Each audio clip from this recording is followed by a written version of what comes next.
So today's video is going to be pretty short, but I felt like it was something that was important enough that I really needed to make it its own video instead of just talking about this subject tagged into something else.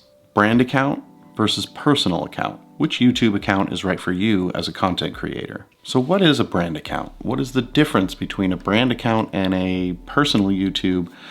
And is a brand account really right for you? All right, so when you set up your Gmail, you enter your personal information. We'll call you, I don't know, John Hancock. Later on, you set up your YouTube for viewing videos, and maybe you start dropping a little content here and there. Maybe it's just fun little videos that you plan on sharing with friends and family. Maybe you're making real content here and there, tutorial videos or whatever the case may be. Now, this is your personal account, which means you're going to be starting out with your name as the channel name. If you're just doing videos for your friends and family, probably not a big deal. But maybe you don't want your personal information out there for all of the weirdos on the internet to see. That's where the brand account comes in. And it is very beneficial to you to make the decision early on as to whether or not you want to go with a brand account or personal account for your content. While you can go ahead and convert your account from a personal to a brand account at any time, the one thing that you're going to lose is your own personal comments. Every reply that you've ever posted to a comment is going to be lost forever. Your videos are going to move over, your subscribers are going to move over, everything as far as view counts and watch hours, all of that information moves over.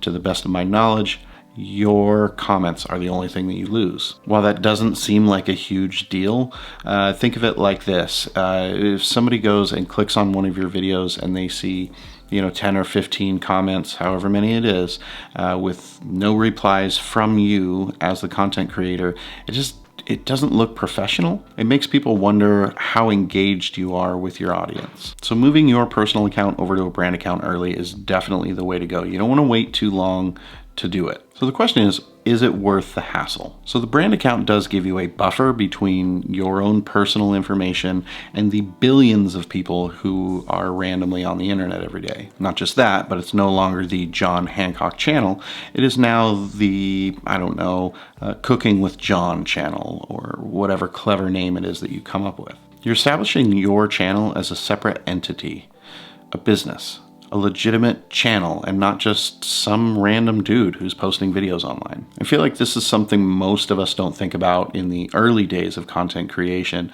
and it's not until we've been doing it for 6 months, 8 months, a year, year and a half, whenever it is that your channel really starts to gain traction. That's when the idea of a brand account really becomes appealing. There's so many revenue sources out there for content creators. It is not just ad revenue that pays the bills for us. If you're really putting in the work, ad revenue is a very small part of what you're making on YouTube. Just as a rough estimate, I'd say right now, probably 1/3 of what I'm pulling in monthly is coming in the form of YouTube ad revenue. One of the things that can help support you financially as a content creator early on is reaching out to companies for things like sponsorships, paid advertising, product demos for review. As a content creator that has a channel that actually does product review, I can tell you that I spend a crap ton of time reaching out to companies trying to get deals like this. Being that guy who's reaching out saying like,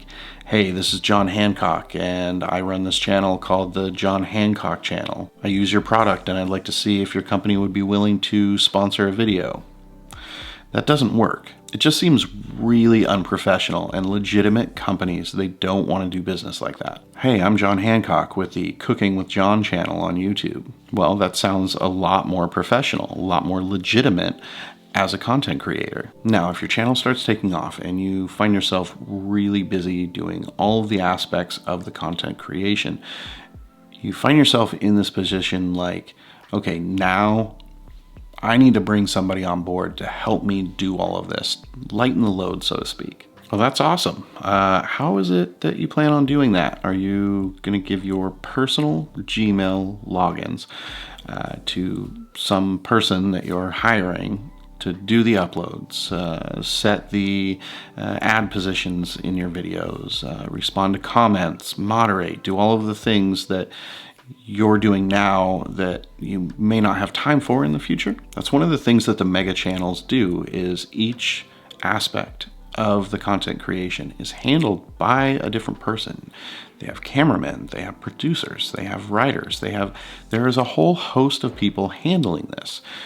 You don't think that content creator's given their passwords up to everybody, do you? Now, as a brand account, you can go ahead and give or take away permissions to up to like 40 people. I don't know, it's a lot of people.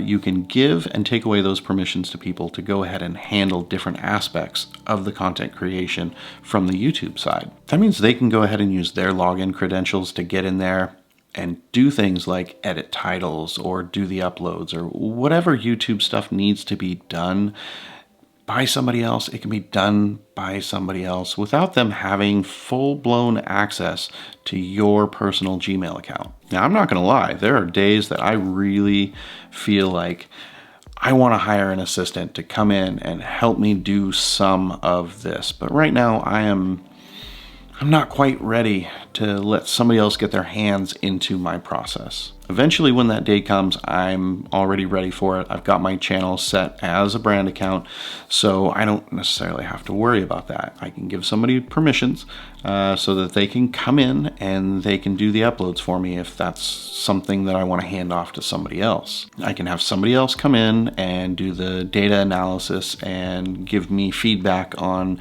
everything when it comes to analytics so that I don't have to sit there and look through all that data and try to figure out what it all means and how to make it best work for me. If I hire a video editor, I can go ahead and have them do the edit work and go ahead and do the upload into YouTube from a remote location if I so choose. So let's just hop in real quick. Let's take a look at how easy it is to take your existing account and turn it into a brand account. The first thing you want to do is get on YouTube.